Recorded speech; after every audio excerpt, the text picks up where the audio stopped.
محترم مشرانو، ستاسو په مخ کې ما د قرآن کریم د سورہ لقمان یو مختصر آیات تلاوت کې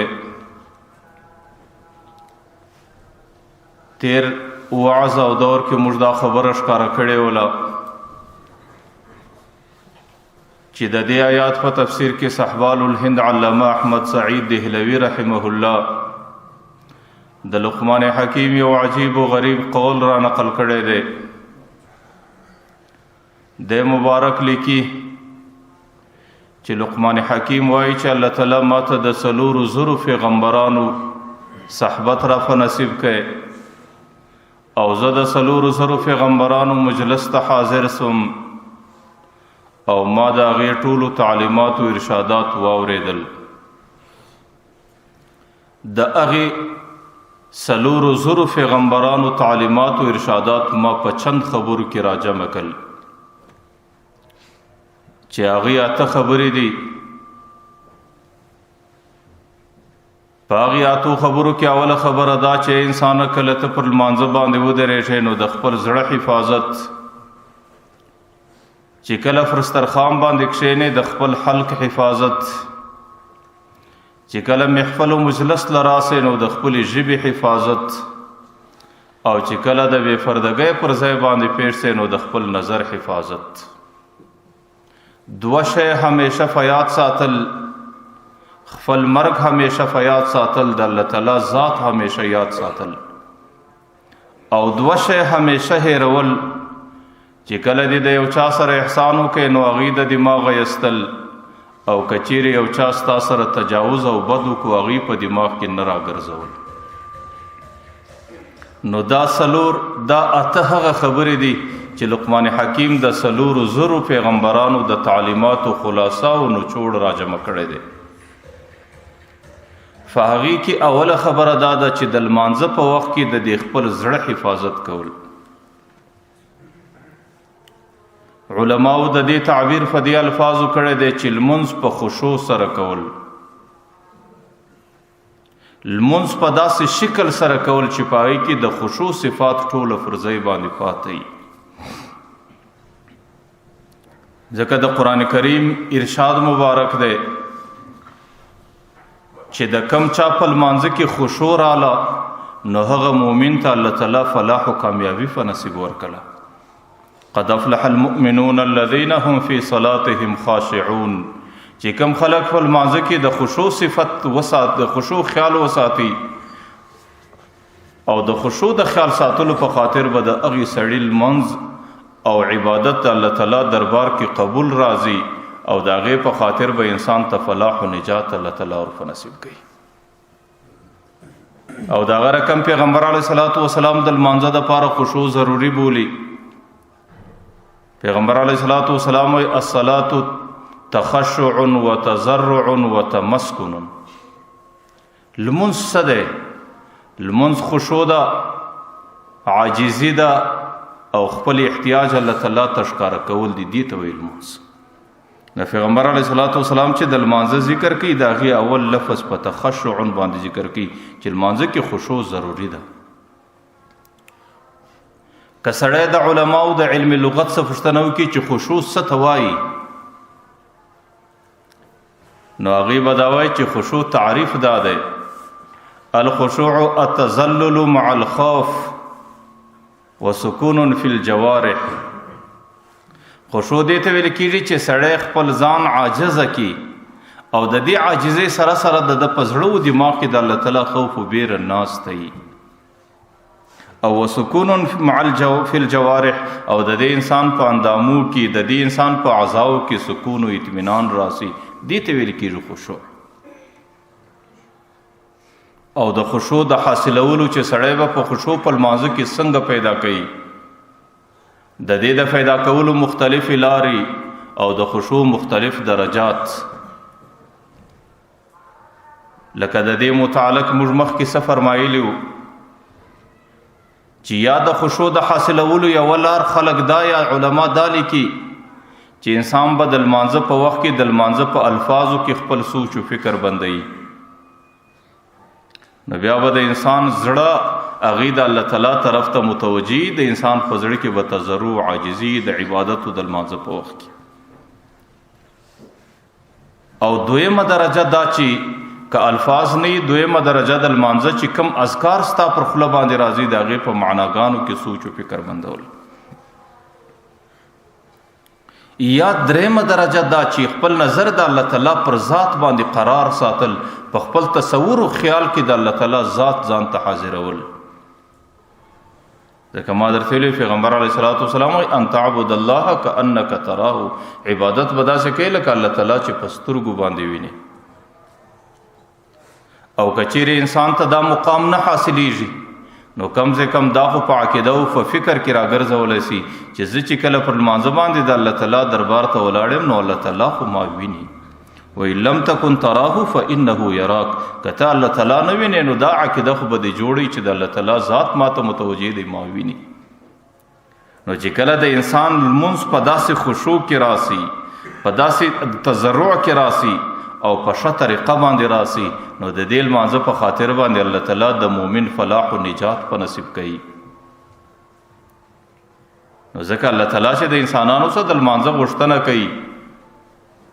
نو لکه څنګه چې د لمانځه غوښتنه الله تعالی کوي او لمونځ ادا کول ضروری دي، دغه رقم په خپل لمانځه کې د خشوع صفت او کیفیت پیدا کول دا هم ضروری دي.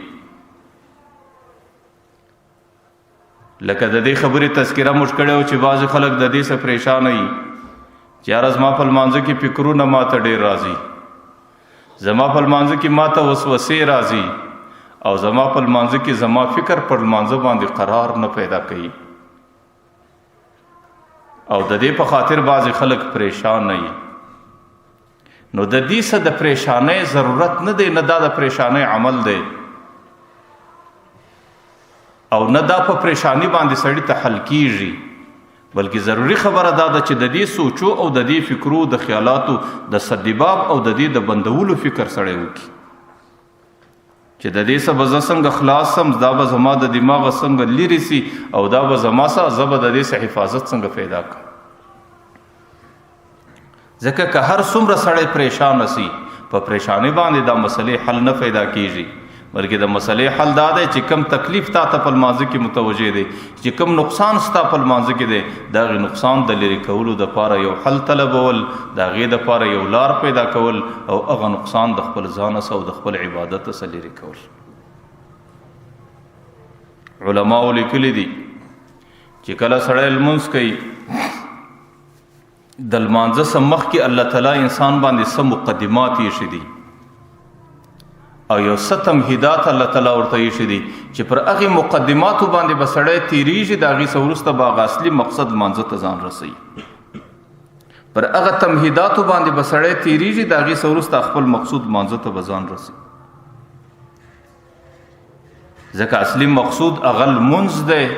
اصلي مقصود اصلي عبادت هغه لمونځ دی. نو دا مخکینی چې الله تعالی ورسره ایښي دي هغه ټول تمهیدات او مقدمات دي.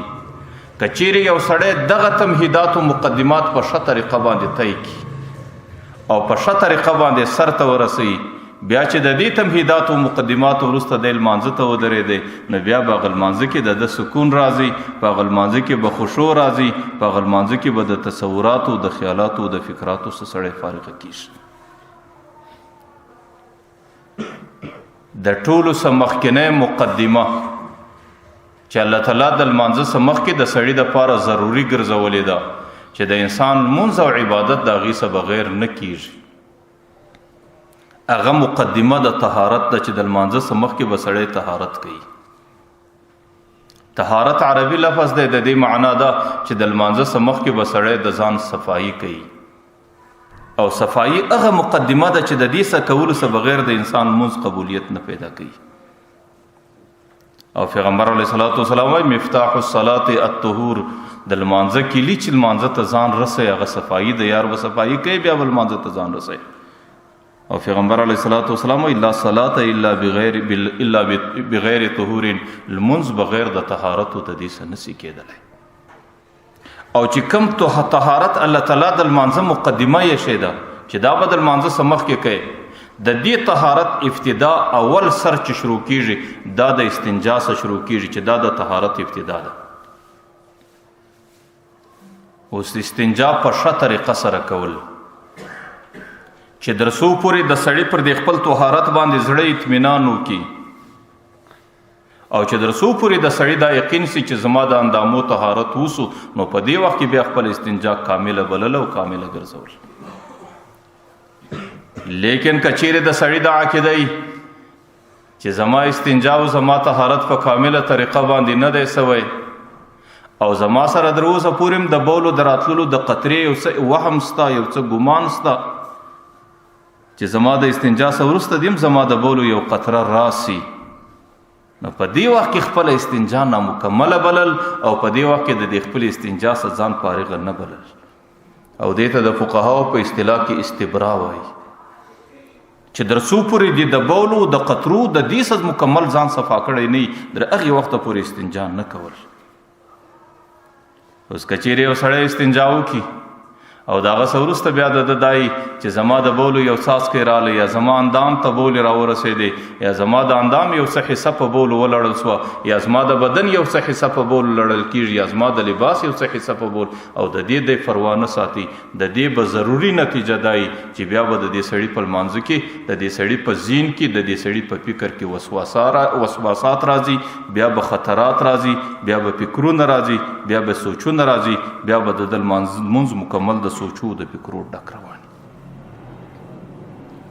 نو یو مقدمه دا ده چې اغه د المانزه سمخ کې الله تعالی پر موږ باندې شی د ضروری بللې ده دا مقدمه په ښه طریقه سره فرضای کول ځکه کچېره تاسو استنجا په ښه طریقه سره نه وکې نو تا طهارت په ښه طریقه نه وکې او صفائی چې نسرانو د انسان په بدن او اندامو کې نافاکی ده او د نافاکی یو څه د بعض اعمالو څخه خاصیات دي د نافاکی یو خاصیت دا دی چې دغه په خاطر د انسان په زړه په دماغ کې سوچونه پیدا کیږي او فکرونه پیدا کیږي او شیطانی خیالات راځي او شیطانی وسوسې او خطرې راځي بیا انسان د دې شانو سزا نشي محفوظ کولای. نو یو عمل یو مقدمه چې الله تعالی د المانزه د سمخ کې انسان ته ضروری کړی ده هغه د طهارت مقدمه ده چې د طهارت ابتدا د استنجا سره کیږي چې دا استنجا او طهارت په ښه طریقه باندې سره تر رسول د دې په عوض کې الله تعالی د انسان سره دا نیکی او احسان کوي چې بیا به انسان په مابعد را روانو عبادت او په منځو کې د وسوسو د سوچو د خطراتو څخه محفوظ ګرځي. دویمه مقدمه چې الله تعالی د المانزه سمخ کې پر انسان باندې ضروری ګرځولې دا غا او دس دی چې انسان با او دس کوي دا او داسه سورسته بیا انسان تلمنز ځکه د ما او داسه بغیر د انسان مون جواز او روایت نه پیدا کوي او دس هغه بهترین عمل دی چې دا غي په خاطر باندې د انسان د اندامو سره ګناه صفا کیږي. حدیث شریف کې راځي چې کله دا اوداسه په دورانیه کې انسان د مخ منځي نو چې د مخ د اندامو څخه کوم ګناه سوي ده کده سترګو څخه سوي ده کده خولې څخه سوي ده کده ژبې څخه سوي ده کده غوږو د هر ځای سوي ده دا غي ګناه ټول تویدل د سترګو دربانوګانو تویش نو چې کوم ګناه د مخ څخه سوي ده یا د مخ د اندامو څخه سوي ده نو د هغه ګناه تویدل د انسان در سترګو کېږي او در سترګو دربانوګانو ګناه تویش او چې کومه ګناه د دې لاسو سره سوي ده چې کله دا اوداسه په وخت کې سړی لاسونه مینځي نو د دې نوکانو د ووري څخه حدیث مبارک دی چې د انسان ګناه تویږي او چې کومه ګناه د پښو سره سوي ده چې کله سړی اودس کوي نو د پیغمبر علیه السلام حدیث مبارک دی د دې پښو د ګوتو د مابینو سره یا د پښو د نوکانو د ووري سره د انسان ګناه تویږي. عام طور چې د انسان سره ګناه کیږي د څلورو اندامو سره کیږي د انسان د فرج او شرمګاه سره ګناه کیږي د انسان د مخ د اندامو سره ګناه کیږي د انسان د لاسو سره ګناه کیږي د انسان د پښو سره ګناه کیږي او تاسو د الله تعالی کرم او رحم وګورئ چې الله تعالی په هر مانځ کې پر انسان باندې دا څلور سره اندام پریولل ضروری دي او چې کله دا څلور اندام سره پریولي نو دا څلور اندام د ګناه څخه صفاسي نو الله تعالی وای دا بنده خو زما حضور ته دریږي زما معراج ترازی زما ملاقات ترازی چې لمونځ دی زما سره دریږي زما سره وینا کوي زما سره مخاطبه او ملاقات کوي نو چې په داسې حال کې زما بنده ملاقات زما سره وکړي چې هغه د ګناو څخه صفایي نو الله تعالی د مخ ګناه هم ځینې لرې کړي، د لاسو ګناه هم ځینې لرې کړي، د پښو ګناه هم ځینې لرې کړي، د شرمګاه ګناه هم ځینې لرې کړي. د هغې څه وروسته بیا دی د الله اکبر په شکل او د لمانځه د اقامت په شکل د الله تعالی حضور ته ودرېږي.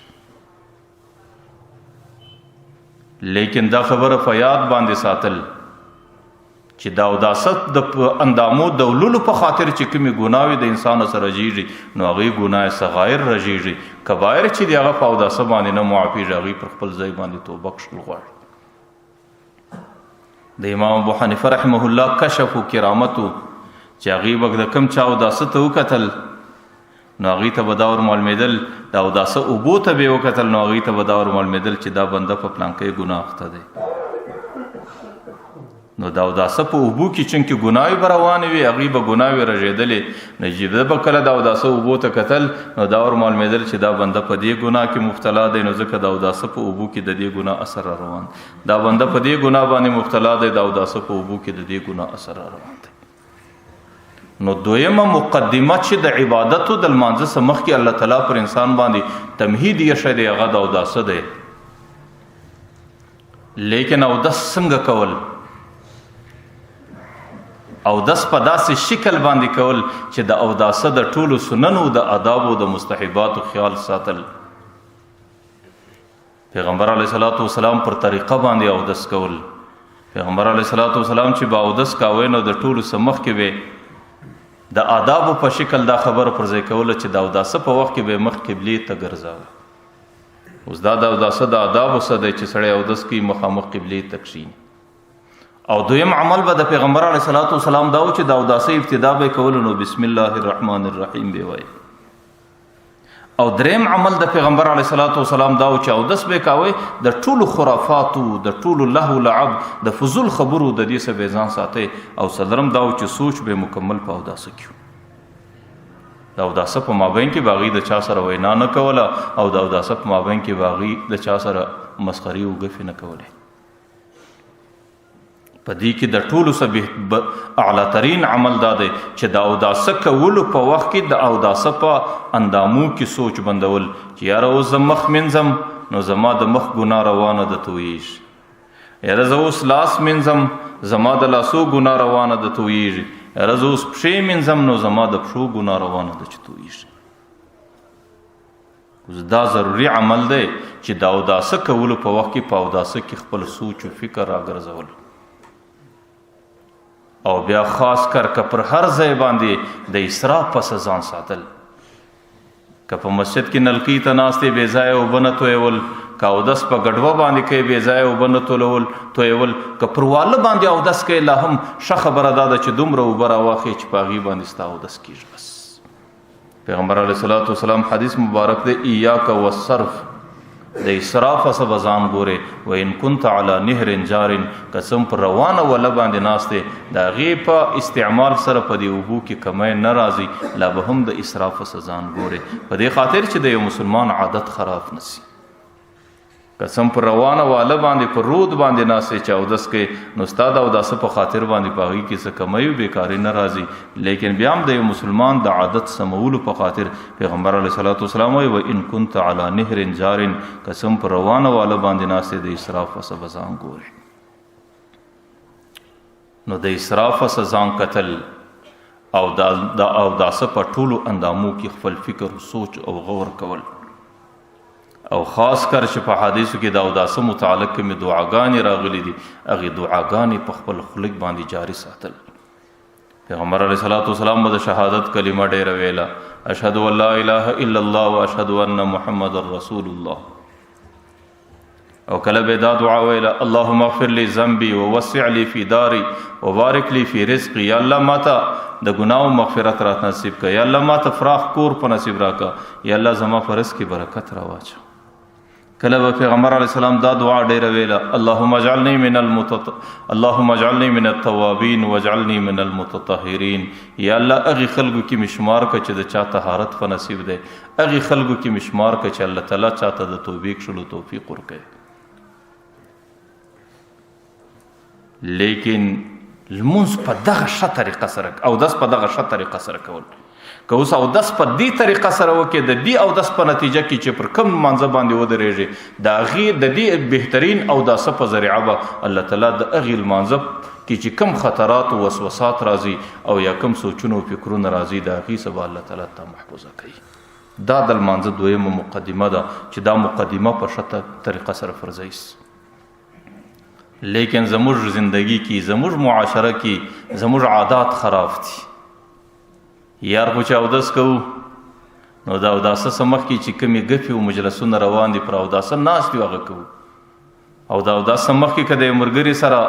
فضول خبرې کوم پر اوداسه ناست یم هغه کوم.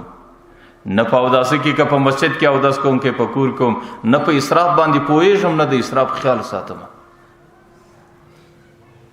او اس یو ذمه ده بس چابک چابک پر مخ یو څه تېرول یو څه پر لاس تېرول نه دعا په یاد راځي نه بسم الله په یاد راځي نه د قبلې طرف ته مخ ګرځول په یاد راځي اسې چابک یو خپله ذمه فارغه کوم نو د هغې نتیجه آخر دا یي چې اوداسه کې الله تعالی کوم خاصیت یې ښه دی د هغه خاصیت سما او ته محروم و بېنصیبه وي.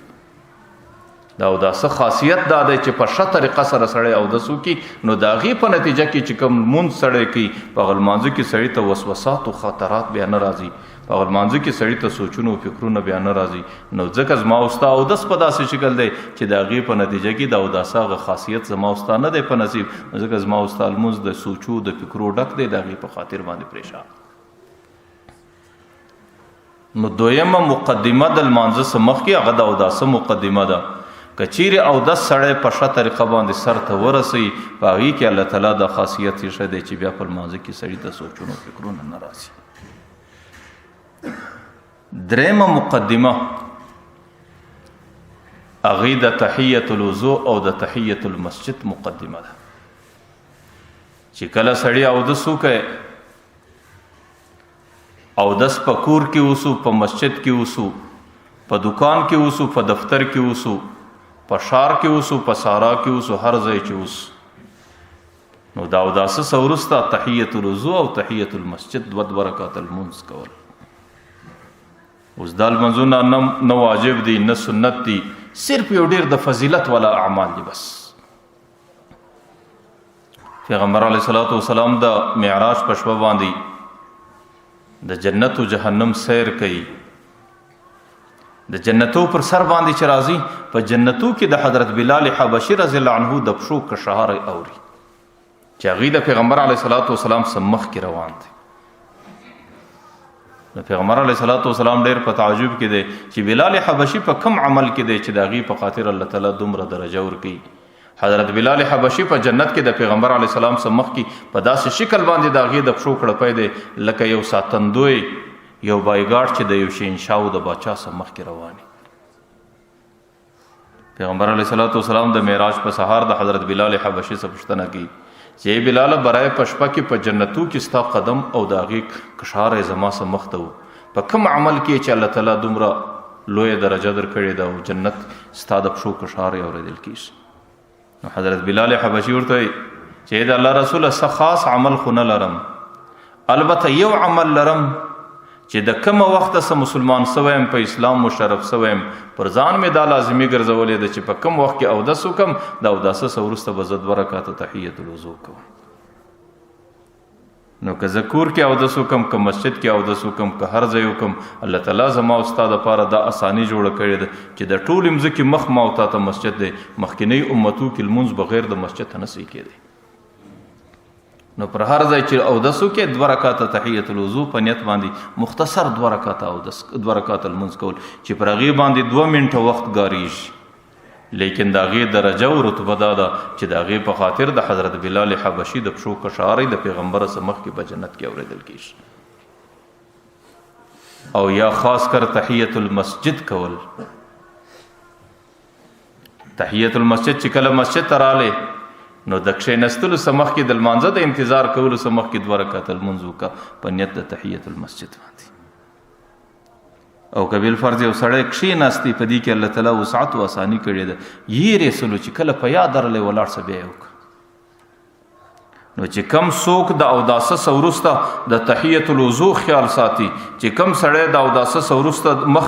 اوداسه سورسته د تحیت المسجد خیال ساتي، دا د لمانځه څخه مخکې دریمه مقدمه ده. نو د دې په برکت الله تعالی چې په فرضي لمانځه کې سړی د خطراتو، د وسوسو او د فکرو د سوچو څخه محفوظه ګرځي.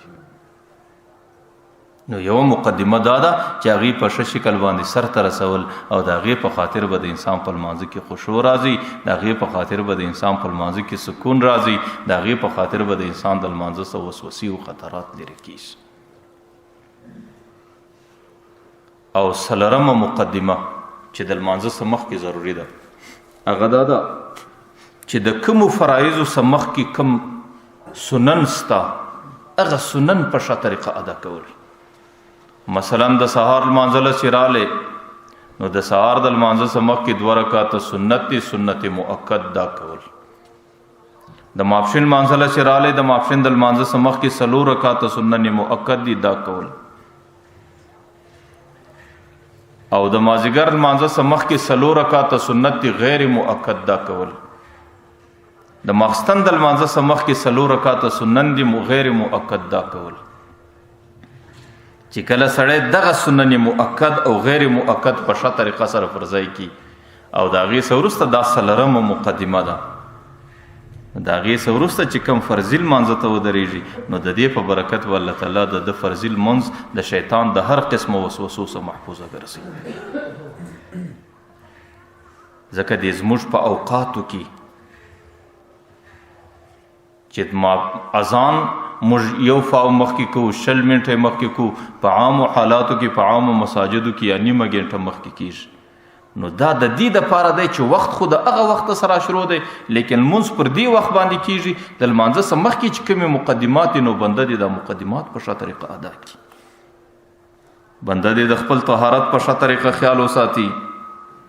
او د دې څخه وروسته دې د خپل اوداسه په ښه طریقه سره خیال وساتي، د اوداسه څخه وروسته د تحیت المسجد او تحیت الوضو په ښه طریقه خیال وساتي، او د هغې څخه وروسته چې کوم د لمنځو څخه مخکې پر د باندې سنن دي، که مؤکد دي که غیر مؤکد دي، هغې دې ادا کړي. د دې څخه وروسته دې نو اوس په 5مه درجه کې خپل رب ته پر فرضي عبادتو پر فرضي لمانځه باندې ودرېږي. نو د دې مقدماتو په ذریعه سره الله تعالی د دې سړي سره دا احسان او نیکي کوي، الله تعالی د دې سړي سره دا یسر او اساني کوي چې بیا به په لمانځه کې د شیطاني وسوسو، د شیطاني خطراتو څخه محفوظ وي. لیکن قبل فرض د دې اعمالو فرض کولو څخه وروسته بیا هم د سړي په دماغ کې خطرات، پریشانۍ راځي، سوچونه او فکرونه بیا هم را رواني. نو هغه سوچونه او فکرونه بیا غیر اختیاري سوچونه او فکرونه دي، په هغې لرې کولو دی مکلف نه دی، د هغې پر د باندې څه ګناه نه ده، په هغې سره د لمانځه ته خلل او نقصان نه رسېږي. علماو لیکلي دي چې بعضې خلک د خپل لمانځه سپکاوی کوي. هغې وایي یاره زما به څه لمونځ دي، زما لمونځ خو ټوله زړه مې نه دی پشه، په دې خاطر چې ټوله سوچونه دي او فکرونه دي. حالانکه دا ښه عمل نه دی. لمونځ د الله تعالی دربار ته درېدل دي، د الله تعالی د حضور ته درېدل دي، د الله تعالی سره مجلس او ملاقات دی. نو په دې باندې باید چې مسلمان خوشحاله سي، صرف په دې باندې چې الله تعالی ته پر لمانځه باندې ودرولې. لیکن دې وخت کې په دې معاشره کې به څومره انسانان چې د هغو لمونځ نه دی په نصیب، او ستا هغې که د سوچو فکرو دی که هر شکل دی، د الله تعالی دربار ته خو الله تعالی ودرولې، نو دا ستا دپاره ډېر لوی نعمت دی. بلکې سړي دپاره څه کول پکار؟ حضرت ابوبکر رضی الله عنه به وی چې د سړي دپاره دا پکار دی چې لمونځ وکړي، نو د لمانځه څخه وروسته دې الحمدلله وایي، او دویم ځل دې د لمانځه څخه وروسته استغفر الله ډېره وایي. الحمدلله دې په دې شکل باندې وایي چې د الله تعالی یو نعمت لمونځ کول، او الله تعالی دته په ټولو معاشره کې په ډېرو انسانانو کې الله تعالی دیم د هغې په سب کې پر لمانځه باندې ودروي، د دې نعمت ادا کولو توفیق یې ولا ورکړي، د دې عبادت ادا کولو توفیق یې ولا ورکړي. نو د دې عبادت او د دې نعمت شکریه به په الحمدلله سره ادا کوي، نو د لمانځه څخه وروسته به الحمدلله ډېره وایي. لیکن لمونځ چونکې ما ورته داسې وکړئ چې څنګه د لمانځه د شان سره لایق و، هغسې خو مې نه وکړئ. چې څنګه تحفه د الله تعالی ذات او راستول د عبادت په کار و، هغسې خو مې نه وکړه. لیکن زما او ستاسو په دې کې قصور و کمی سوی دی، پر هغې قصور و کمی باندې بیا استغفر الله ویل. ځکه د لمانځه څخه وروسته الحمدلله په کثرت سره ویل د حضرت ابوبکر رضی الله عنه فرمان دی، او د لمانځه څخه وروسته استغفر الله په کثرت سره ویل. الحمدلله په دې وجه باندې ویل چې الله تعالی د لمانځه د ادا کولو توفیق راکړي، لوی نعمت مې په نصیب او پر نعمت باندې خلق حمد او شکر ادا کوي. لیکن نعمت چې څنګه ادا کول مناسب وو، چې څنګه د الله تعالی د ذات سره مناسب وو، هغه سي توفیق منو نو په نصیب. نو ځکه لمانځه کې چې کوم قصور او خلل راسوسو، نقصان راسوسو، پر هغه باندې د الله تعالی سره مغفرت وغوښتل. لکه یو حدیث شریف کې راځي پیغمبر علیه الصلاۃ والسلام چې بکل المنځو کې نو د لمانځه سره وروسته به اکثر د 3 واره په زور باندې چې داسې الفاظو باندې چې نور انسانانو به موریدې د بداویل استغفر الله استغفر الله استغفر الله. حالانکه استغفر الله پر هغه محل باندې ویل کیږي چې د سړی څخه ګناه وسی، لیکن پیغمبر علیه الصلاۃ والسلام بدل مانځه سره ورسته استغفر الله ډیر ویل. د دې معنا دا چې ګوره دا د الله تعالی عبادت ده، دا د الله تعالی مقام ته مخته او حضور ته درېدل دي، او دا د الله تعالی سره ملاقات ده، او دا عبادت او دا مقام او دا حضور ته درېدل په داسې شکل باندې موږ نه و درېدل چې څومره د الله تعالی پر موږ باندې حق، چې څنګه د الله تعالی د شان سره مناسب او چې څنګه د الله تعالی د ذات سره لایق او هغه سي منو کا. نو پر هغه نقصان او خلل باندې په دې باندې په پیغمبر علیه الصلاۃ والسلام استغفار وای. نو در خپل وسه پوری په لمانځه کې د صحت او د اصلاح کوشش کول، د سوچو د فکرو په خاطر باندې نه پریشانه کېدل. دغه ما درته ویل چې پریشانی د دې مسلې حل نه دی، په پریشانی باندې دا سوچونه ختمیږي نه، او چې څومره په وسوسه کې ځان اچي هغه به نور در باندې راځي. لیکن د دې د حل لار تلاشول او د حل یو لار علما او دا بیان کړی ده چې د لمانځه سره مخکې چې کوم مقدمات او تمهیدات دي، هغه مقدمات او تمهیدات په ښه شکل سرته رسول، او چې کوم سړی د دې د ښه شکل سرته رسېدلو اراده ولري او په دې باندې عمل وکړي او په ښه شکل سرته ورسي، بیا به الله تعالی د هغې بنده سره دا احسان کوي چې د هغې لمونځ به د دې وساوسو او د دې خطراتو څخه محفوظ وي. علامه ابن قیم رحمه الله د لمانځه متعلق لیکلی دي چې ګوره لمانځه کې 15 درجې هغې لیکلی دي د خشوع په لحاظ، چې په لمانځه کې خشوع په کوم شکل ضروري ده. هغې اول منځګزاره لیکلی دی متهاون فی الصلات. متهاون فی الصلات هغه سړي ته ویل کېږي، هغه منځګزاره ته ویل کېږي چې د هغې خشوع خو څه کوي، خشوع خضوع خو ډېره وروسته ده، هغې په نفس لمانځه کې سستي کوي. لمونځ کله په جماعت کوي، کله بې جماعته کوي، کله پر وخت باندې کوي او کله بې وخته کوي، او لمونځ کله قضایي کوي کله ادایي کوي. نو کله کړی کله نه کړی، کله په جماعت کړی کله بې جماعته کړی، کله قضا را ګرځولې کله پر خپل وخت باندې کړی. نو دې ته علامه ابن قیم لیکلی دی چې دا سړی متهاون فی الصلات دی. د دې سړي سره الله تعالی څه کوي؟ علامه ابن قیم د دې وروسته د قرآن کریم یو آیات لیکي، فویل للمصلین الذین هم عن صلاتهم ساهون. دې انسانانو ته الله تعالی د ویل شلول ورکوي. ویل یا د بعض مفسرین د ویل ترجمه په هلاکت باندې کی، الله تعالی وی هلاکت دی د داسې منځګزارانو دپاره، او د ویل یو ترجمه خلق د جهنم په شله باندې هم کی. د جهنم یو خاصه شله ده چې دا منځګزار به دې شلې ته ولویږي، ځکه چې کله لمونځ کوي او کله نه کوي، او لمانځه ته د لمانځه سره د غفلت په حالت کې او د لمانځه غم او پروان نه ساتي. نو ځکه وایم چې حضرت مولانا زکریا رحمت الله علیه په فضائل صدقات کې لیکلي دي، تاسو یې وګورئ. هغې وایي چې یو سړی لمونځ کله قضا کوي او دوباره بیا قضا هم راګرځي، لکه په دې عامو ښارو کې اوس دا ماحول جوړ شوی دی چې د شپې در 2 بجو پورې خلک کښېني، نو بیا بېدېږي لمونځ، بیا هغه ډېر صوفي دی چې داسې پر څاښت باندې وکړي. نو مولانا زکریا رحمت الله علیه لیکلی دي چې کوم مونځ سړی قضا کی او بیا د هغه قضایي لمانځه برته ادام را وګرځي، پر څاښت باندې هم وکړي. لیکن په جهنم کې د احادیثو د تصریح صدا معلومه ده، احادیثو صراحتا لیکلی دي چې د جهنم کې د دې سړي د دې یو لمانځه سزا 2 کروڑ 88 لکه کاله ده. بیا به 2 کروڑه 88 لکه کاله دی د جهنم د ویل په شله کې کړي شي. نو اول سړی هغه دی چې هغې متهاون په صلات دی، لمونځ کله کړی کله نه کړی، کله قضایي کړی کله ادایي کړی. دویم سړی معاکف فی صلات دی. معاکف فی صلات دی ته ویل کېږي چې هغې خو لمونځ باقاعده کوي، لمونځ قضا کوي نه، لیکن دا لمونځ په دومره بېغوري باندې کوي چې کله په لمانځه باندې ودرېدی بس د ده سوچ ولاړی دکاندارۍ له، د ده سوچ ولاړی تجارت له، د ده سوچ ولاړی خپل محفل له، او د ده سوچ ولاړی خپل مجلس له، او چې کله سلام په ګرځي په مټې د ده سوچ برته راورسېږي. نو دې سړي ته هم علامه ابن قیم لیکلی دي چې الله تعالی به زجر او سزا ورکوي پر دې لمانځه باندې. ځکه لمونځ څه دی؟ د یو شهنشاه اعظم دربار ته درېدل او د شهنشاه اعظم دربار ته دومره په سپکاوي باندې کتل چې ولاړ د الله تعالی حضور ته، الله تعالی تا ته متوجه دی، لیکن د الله تعالی طرف ته د توجه کولو بغیر ته یا په دکانداري کې اخته یا په خپل محفل کې اخته یا په خپل مجلس کې اخته. نو پر دې باندې هم زجر او سزا ده. ځکه پیغمبر علیه الصلاۃ والسلام وایي لا صلاة الا بحضور القلب. لمونځ هلته کمال ته رسیږي، لمونځ هلته کامل لمونځ جوړیږي چې د انسان زړه او دماغ ټول په لمانځه کې حاضري او چې د ده سوچونه او فکرونه بل ځای، بیا به د ده لمونځ څه لمونځ.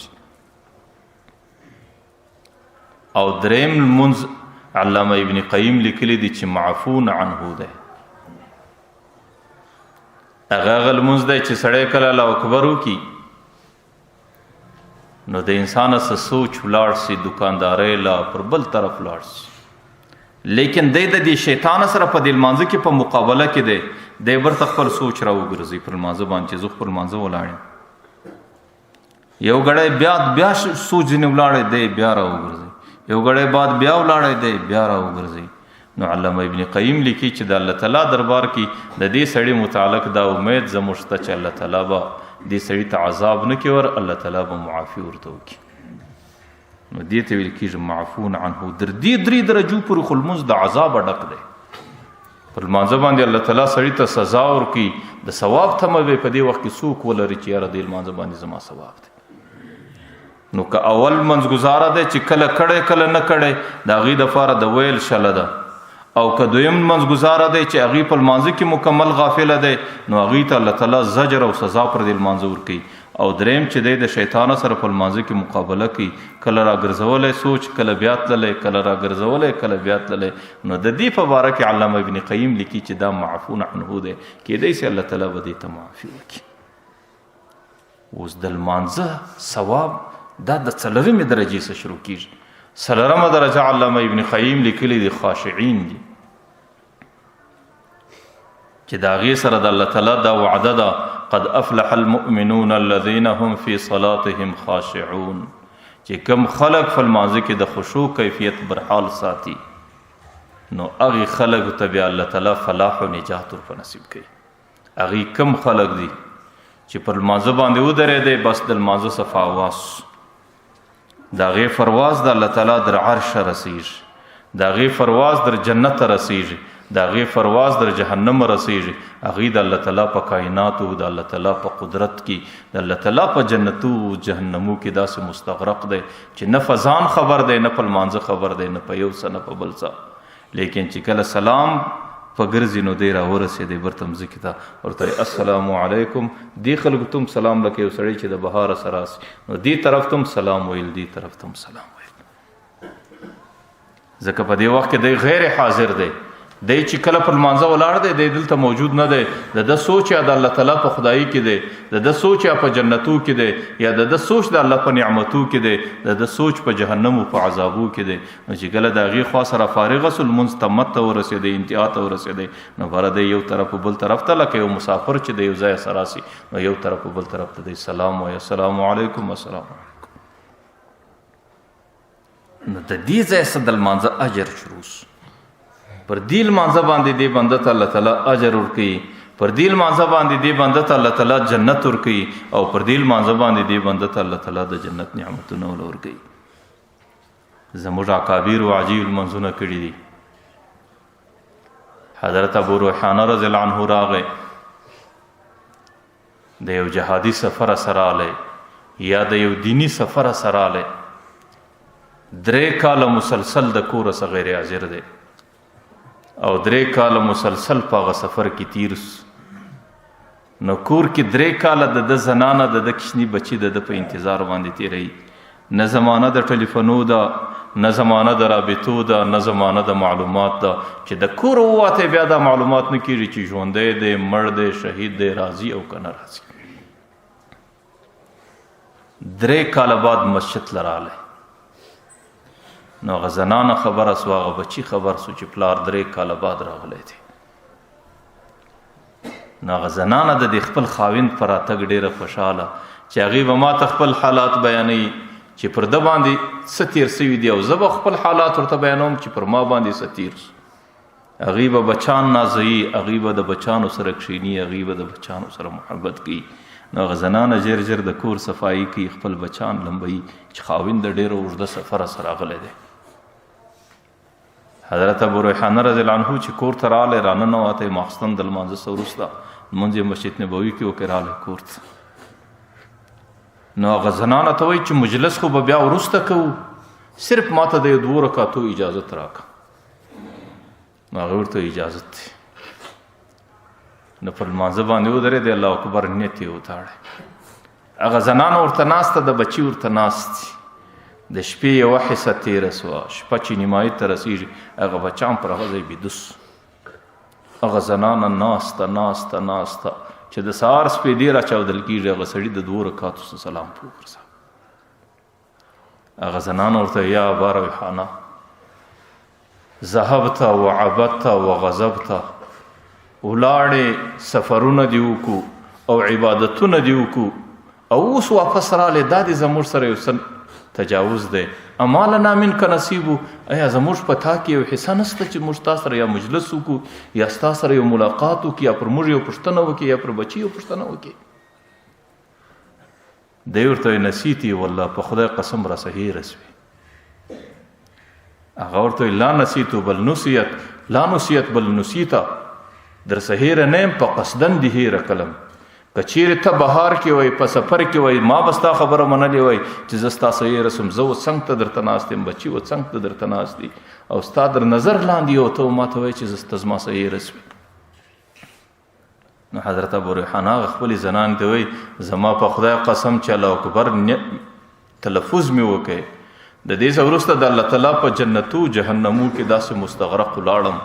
چې بیا د دنیا او ما په یو شی په یاد نه راغلی نه ته په یاد راغلی نه بچی په یاد راغلی نه نور څه په یاد راغلی دي د جنتو په نعمتو کې ګرځیدم او د جهنمو د عذابو سم پناه غوښته درڅو پوری چر باندې سار کېده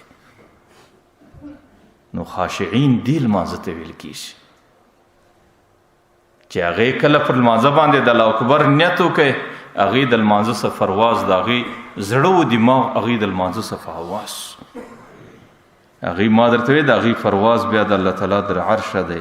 دا غي پرواز بیا در جنت ده دا غي پرواز بیا در جهنم ده چې در سو پورې برتر رسیږي نو بیا به سلام په ګرځي او د خلکو تر ورسېدي نو هغه خلکو ته بیا سلام وای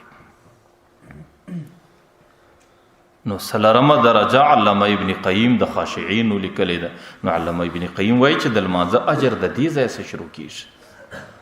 او فنځمه درجه غي مقربین لیکل دي هغه خلق دي چې لمونځ د هغې د زړه خنکوالی لمونځ د هغې د سترګو یخوالی او لمونځ د هغې دپاره اطمینان او لمونځ د هغې دپاره سکون و خوشحالي پیغمبر علیه صلات وسلام چې به کله د باندې مشکل رالی تکلیف به رالی او پریشانه به سو نو هغې به رامنډې کولې دستي به پر لمانځه باندې ودرېدې د هغې د زړه سکون ټوله په لمانځه کې و د هغې د زړه خوشحالي ټوله په لمانځه کې پیغمبر علیه صلات وسلام بغیر د صحابه ټولو د حالت حضرت عثمان رضی الله عنه مسجد نبوي ته رالی شاګرد ورپسې رالی عبدالرحمن التیمي رحمه الله تابعي حضرت عثمان رضی الله عنه د 2 رکعاتو نیت وتاړه شاګرد او شاته ورته ناسته چې ته د استاد پر کوم ځای رکوع کوي نو هغې په داسې شکل باندې قرآن وایي سوره بقره تیرس سوره مائده تیرس آل عمران تیرس سوره نساء تیرس او اعراف تیرس سوره انعام تیر سو 10 سپارې تیر سو 60 سپارې تیر سو 10 سپارې چې کله د شپې اخر را رسیږي 10 سپارې پر کېږي حضرت عثمان رضی الله عنه پر ورناس باندې رکوع ولاړ ابتداء د الف لام میم سو کله د قران کریم سوره بقره روان کې شاګرد ورته په انتظار دی چې زما استاد پر کوم ځای باندې رکوع کوي نو هغه قران کریم 10 سپارې تیر کې 60 تیر کې 10 تیر کې چې ورناس ته ورسېد د اول رکعت رکوع وکړه نو دا خلک چې مقربین چې دا غي د سترګو خنکواله په مانځ کې وو چې دا غي د زړه یخواله په مانځ کې وو هغه سکون او اطمینان او خوشحالي په مانځ کې پیدا کوله حضرت عبدالله ابن زبیر متعلق راضی چې هغه خو به د هر شپې عبادت معلومو او دا غي به دا یقین دا معلومات بر سره او چې نن زما د قیام شپه ده نو بیا چې به نیت وتاړي در سهار به د قیام په حالت کې نور المد المنزل نور ارکان به ډېر سپک سپک ادا کول بیا به ټول شپه په قیام کې کله به دا معلومات ور سره و چې زمانم د رکوع شپه ده نو بیا به ټول شپه په رکوع کې کله به دا معلومات ور سره و چې زما شپه خو نن د عبادت ته سجدي ده بیا به در سهار په سجده کې پروت نو دا خلګو چې مقربین فی الصلات چې دا غیل منزونه الله تعالی ته منظور المنزونه او دا غیل منزونه دا غی د پاره د دلی او د دماغ د روح او د روح د سکون او د اطمینان ذریعہ بلل کېدل لیکن چې کله دا غیل منزو کې خشوع رااله دا غی په منزو کې خضوع رااله دا غی په منزو کې سکون رااله دا غی په منزو کې اطمینان رااله بیا الله تعالی دا غي مسلې په منځو باندې حل کولې بیا دا غي د تجارت ضرورت نو دا غي د نورو مصروفیات ضرورت نو غي ته چې به کوم مشکل ور پیر سو الله تعالی به دستي په منځو ته حل کوي بس حضرت انس رضی الله عنه ته نو کر راغله ورته حضرت باغ وچ حضرت انس رضی الله عنه په دې وخت کې بوډا دی دا نه وای چې یا باران سته یا نسته یا نور څه نسته ورته بچي زما مسله را وزغلو هغه نوکر مسله ورته راوړله حضرت انس رضی الله عنه د لمانځه نیت وتاړه 2 رکعات لمونځ ډېر اوږد لمونځ وکړي چې سلام یې وګرځي ورته بچي د باندې وګوره ورځ نه راغلی هغه ورته چې د باندې وکتل ورته ورځ نه ده پیدا شوی بیا 2 رکعات لمونځ وتاړه چې کله سلام ډېر اوږد رکعاتونه د هغې سیله اوږده وکړو ورته بچې ته وګوره ورځ نه سو پیدا هغې چې وکتل ورته د اسمان په یو کنج کې د یو فرو د وزر غوندې ورځ پیدا سو درېم ګشتې بیا 2 رکعاته نیت وتاړ چې کله سلام په ګرځي د سلام څخه مخکې داسې باران دی او د باران شرفی دی او د باران غږ دی سلام څخه وروسته هغه نوکر ته وایي ورڅه بچې وګوره باران پر کوم ځای سوی دی هغې چې وکتل او چې ورته راغلی ای زما اقا ای زما سرداره په خدای قسم زموږ د باغ په چاردیواري کې ټوله باران سوی دی د باغ د چاردیواري څخه د باندې یو څاڅکی نه دی سوی نو د هغې مسلې حل کېدل بیا په لمانځه باندې چې لمانځه کې خشوع راسي لمونځ سي او لمونځ پر خپل کیفیت باندې راسي بیا خو د دې څه ګرانې مسلې د دې څه درنې مسلې الله تعالی زموږ اکابرو ته په لمانځه باندې حل کولی د مدینې منورې په انصارو کې یو زنانه د خوله بنت ثعلبه د هغې خاوند دی اوس بن صامت نو هغه زنانې ته خپل خاوند طلاق د زهار ورکړي لکه یو سړی بلې زنانې ته خپلې زنانې ته انت علی که زهر امي ته د دې څه وروسته پر ما داسې لکه خپله مور یا د مور شایه او دا په جاهلیت کې ډېر مؤبد طلاق ولو د دې څه وروسته بیا دا زنانه په هیڅ شکل د خپل خاوند ته نه روا کېده بس دې کې حرمت مؤبد و همیشه حرمت و د جاهلیت په دور کې د دې فیصله د حرمت مؤبد وله بیا زنانه خپل خاوند ته نسو روا کېدی حضرت خولې ته چې کله طلاق د خاوند د طرفه د دې کشني بچان دي ماشومان دي چې د ځانه سره فکر وکړي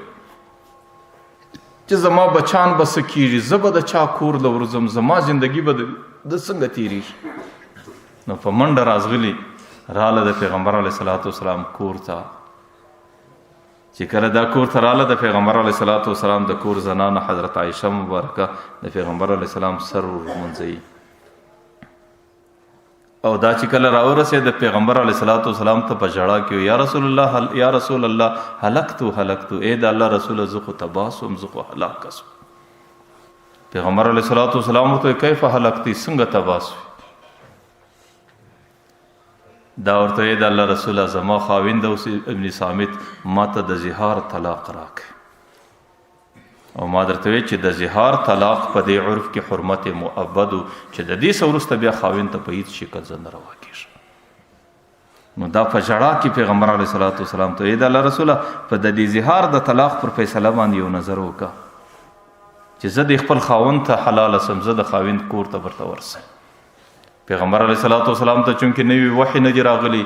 او د زهار د طلاق متعلق نوی حکم نه دی راغلی او د پیغمبر علیه الصلاۃ والسلام سره په دې باره کې نوی معلومات نشته، نو پیغمبر علیه الصلاۃ والسلام ورته حرمتی علی بس ته پر د باندې حرام نور کښینه. بس دا بیا په ژړا کې ورته وایي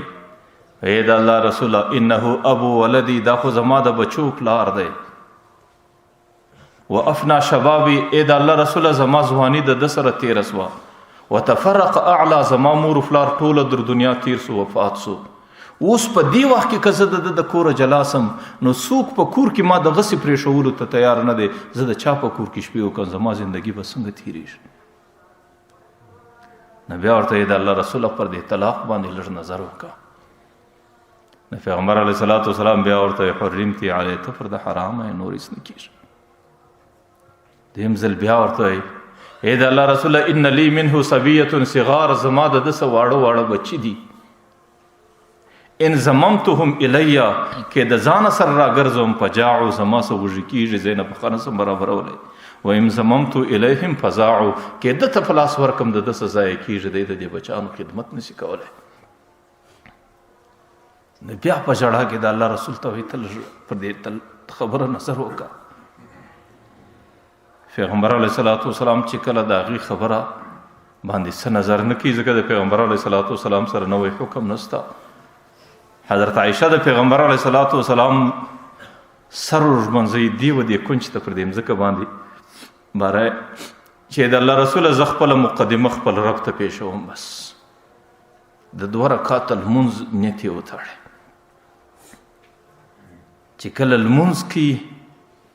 نو په ډیره ژړا کې کوي او د خپل فریاد خپل رب ته پیښوي چې زه ستا رسول لرالم او ستا رسول زما پر دې فیصله نظر نه کوي، ای الله زه خپل فریاد ستا ذات ته اوس پیښوم. چې کله دا سلام په ګرځي پر پیغمبر علیه الصلاۃ والسلام باندې د وحی کیفیت راغلی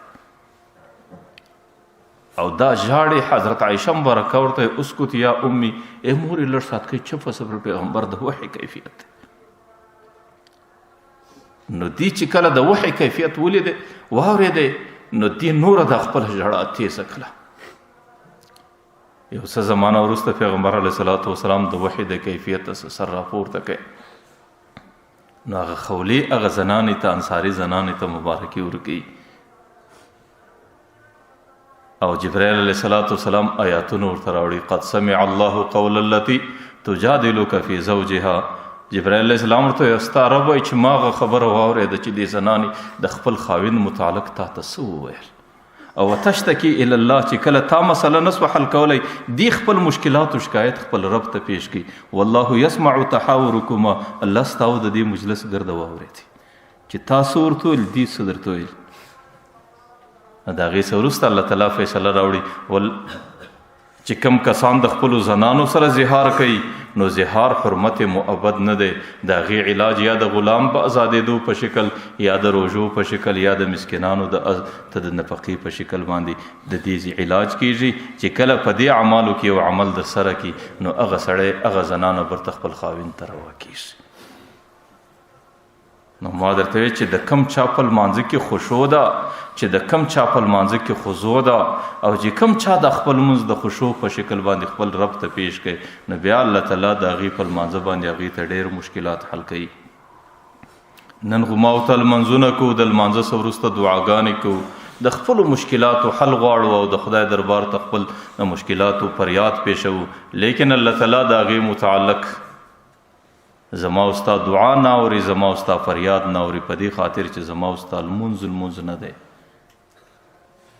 که چیرې زما او ستا لمونځ په ښه شکل سي او لمونځ د خشوع په کیفیت باندې راسي، د خضوع په کیفیت باندې راسي او په لمانځه کې د خپل رب سره مناجات او ملاقات روان سي، بیا که د هغې خلکو مشکلات په لمانځه حل کېدل، الله تعالی زما او ستا مشکلات په لمانځه حل کوي. الله تعالی دې ما او تا ته د ښو لمانځو کولو